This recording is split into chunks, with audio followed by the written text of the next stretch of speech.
জুলাই অভ্যুত্থানে শেখ হাসিনা সরকারের পতন হয়। এরপর রাতারাতি অবনতি হয় দেশের আইনশৃঙ্খলা পরিস্থিতি। মব সন্ত্রাস, ধর্মীয় উন্মাদনা, ছিনতাই, চাঁদাবাজির মতো অপরাধ বেড়ে গেল। আইনশৃঙ্খলা বাহিনীর নিষ্ক্রিয়তা চোখে পড়ার মতো। সেই সাথে যোগ হয়েছে পার্বত্য জেলার অস্থিরতা। সব মিলিয়ে পরিস্থিতি সামাল দিতে কিছুটা হিমশিম খাচ্ছে অন্তর্বর্তী সরকার। এসব পরিস্থিতির মাঝে আগামী বছরের ফেব্রুয়ারিতে জাতীয় সংসদ নির্বাচনের ঘোষণা দেয় অন্তর্বর্তী সরকার। বর্তমান আইনশৃঙ্খলা পরিস্থিতি নিয়ে আগামী জাতীয় সংসদ নির্বাচন সুষ্ঠু করা সম্ভব হবে কিনা এমন প্রশ্ন নিয়ে রাজনৈতিক দলগুলোর সাথে কথা বলে চ্যানেল ওয়ান। এ সময় প্রায় প্রত্যেকটি রাজনৈতিক দলের পক্ষ থেকেই বলা হয় নির্বাচন সামনে রেখে আইনশৃঙ্খলা পরিস্থিতি আরও জটিল হয়ে উঠতে পারে। আইনশৃঙ্খলা বাহিনী ছাড়া তো সোশ্যালিজম করতে পারবে না। রাজনৈতিক দলের যেমন সহায়তা লাগবে, আমরা সহায়তার জন্য প্রস্তুত।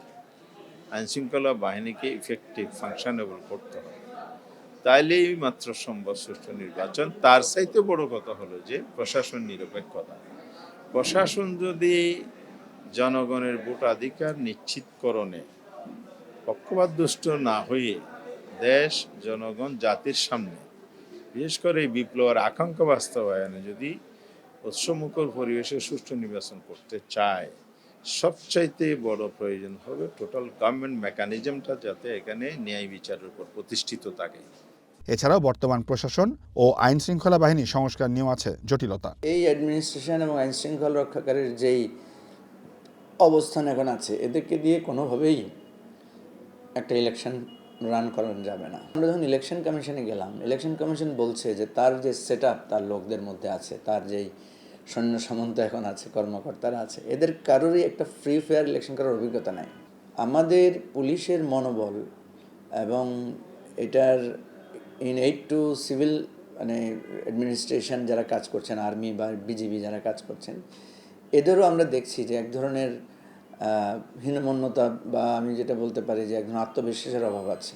ওনারা কিন্তু আমাদেরকে ক্লিয়ারলি বলতে পারেন না যে না, খুব সিরিয়াস ইলেকশন হবে। বরং সিইসি আমাদেরকে বলছেন যে সবার সহযোগিতা না পেলে তো আমরা ইলেকশন করতে পারবো না।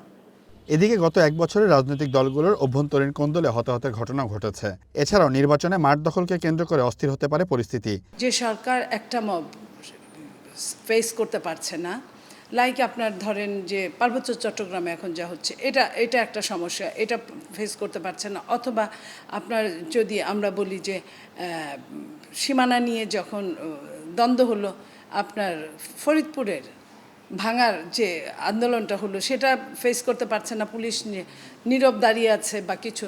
তাহলে 300 আসনে ভোটের বেলায় যদি প্রশিক্ষিত যদি আইনশৃঙ্খলা রক্ষাকারী বাহিনী, প্রশাসন এবং আপনার বর্ডার গার্ড, আনসার, আপনার সেনাবাহিনী, তারা যদি ওইভাবে যদি আন্তরিক না হন, তাহলে সম্ভব হবে বলে তো একটু কঠিন দিকে যাবে।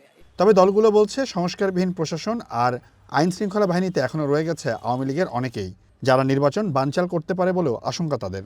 প্রকৃতপক্ষে তারা সংস্কার এবং বিচার ওই অর্থে করতে পারেনি। এবং এই যে ফ্যাসিবাদকে নির্মূল করা, বাংলাদেশে শুধুমাত্র হাসিনা পালিয়েছে, কিন্তু হাসিনার তৈরি যে ফ্যাসিবাদ সেটা কিন্তু পালায়নি। এই সরকারের 14 মাসে তারা নানানভাবে আওয়ামী লীগকে পুনর্বাসন করেছে। অর্থাৎ এই সরকারকে ব্যর্থ করার জন্য এই গোয়েন্দা সংস্থাই যথেষ্ট, কারণ এই সরকার গোয়েন্দা সংস্থার কোনো সংস্কার করে নাই।